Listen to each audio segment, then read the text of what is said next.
जहाँ भी आपकी आसक्ति होगी वहीं हम फंसे हुए होते हैं और वही उतनी ही माया हमें सुख देती है और दुख देती है। बाहर की माया ना तो हमें सुख देती है ना दुख देती है।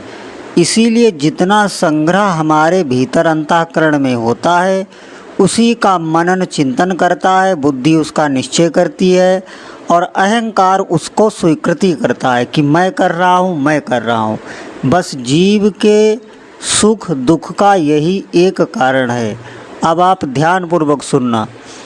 बहुत सरल और सुगम दो बातें हमारे जीवन में होती हैं। एक तो अनुभव की है और एक विश्वास की होती है। ये संसार जो है ये अनुभव का है और भगवान को आप सिर्फ विश्वास से जान सकते हैं। जैसे ये संसार प्रतिक्षण बदल रहा है, प्रतिक्षण ये हमें अनुभव हो रहा है। भगवान हमारे साथ हमेशा रहते हैं और विद्यमान रहते हैं। ये विश्वास की बात है, इसमें आपको विश्वास करना पड़ेगा। इस तरफ हमारी दृष्टि कभी नहीं जाती, हमारी दृष्टि संसार की तरफ ही रहती है। जैसे आप इस प्रकार से समझ सकते हैं, एक हो गई वस्तु प्रतीति और एक हो गई प्राप्त। प्रतीति का मतलब है जो हमें प्रतीत होती है नहीं, और प्राप्त का मतलब है जो हमें पहले से प्राप्त है।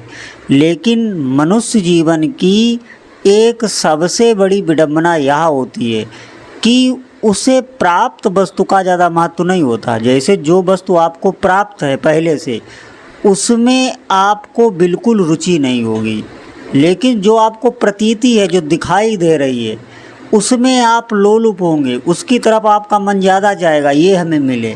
लेकिन प्राप्त वस्तु में बिल्कुल इच्छा नहीं रहती। ये बहुत बड़ी विडंबना है। जैसे भगवान हर जीव को पहले से प्राप्त हैं। भगवान कोई ऐसी वस्तु नहीं है जिनको आपको कहीं जाकर ढूंढना है। बस उन पे विश्वास करके अगर आपकी दृष्टि प्रभु की तरफ हो जाए, संसार से हटके प्रभु की तरफ हो जाए, तो भगवान का भी आपको अनुभव हो जाएगा। जैसे मैंने दो वस्तुएं बताई, अनुभव और प्राप्त। अभी हमें अनुभव संसार का हो रहा है, भगवान प्राप्त होके भी हमें अनुभव में नहीं आ रहे हैं। क्यों? क्योंकि भगवान की तरफ हमारी दृष्टि ही नहीं है।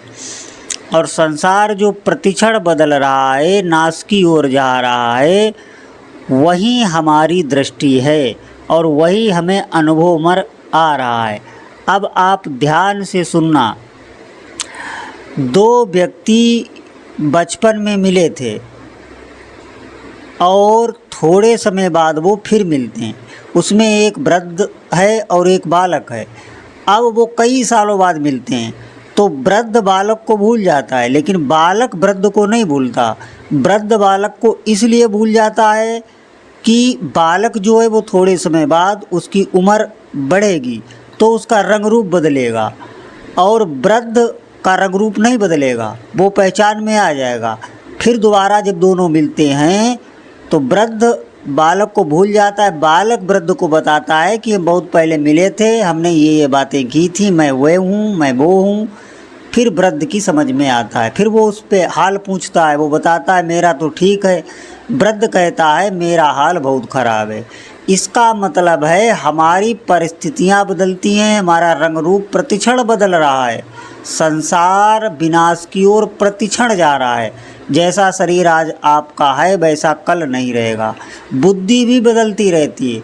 जैसे हमारे छोटे पर जो बुद्धि थी खिलौनों में और छोटे मोटे खेल खेलने में, वो बुद्धि अब हमारी नहीं बनी हुई है। बुद्धि भी बदल जाती है, शरीर भी बदल जाता है, लेकिन जो अनुभव करता रहता है इन सब वस्तुओं को वो वही रहता है।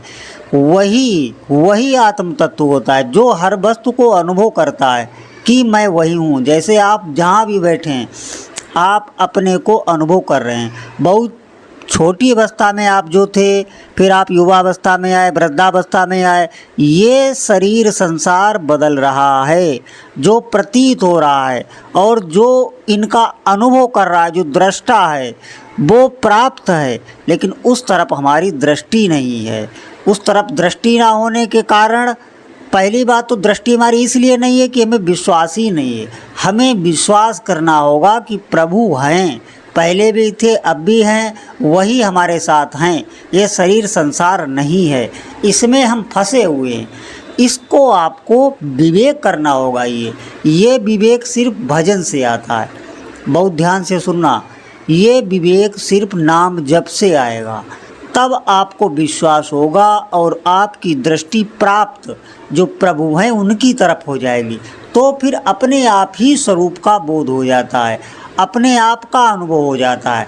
जब आपको अपने आप का अनुभव हो जाएगा, उसी को भगवत प्राप्ति कहते हैं, उसी को भगवान की प्राप्ति कहते हैं, सब कुछ उसी को कहते हैं। अगर आप अपनों को जान गए तो आप सब कुछ जान जाएंगे। इसीलिए मेरा बार बार कहना है कि भगवान का भजन ही सत्य है, नहीं तो आप इस शरीर संसार में पड़े रहेंगे, ये नष्ट की ओर जा रहे हैं। फिर इस शरीर के साथ ही हम अपनी मृत्यु मान लेते हैं, शरीर की मृत्यु में ही हम अपनी मृत्यु मानते हैं, इसीलिए मृत्यु का भय बना होता है।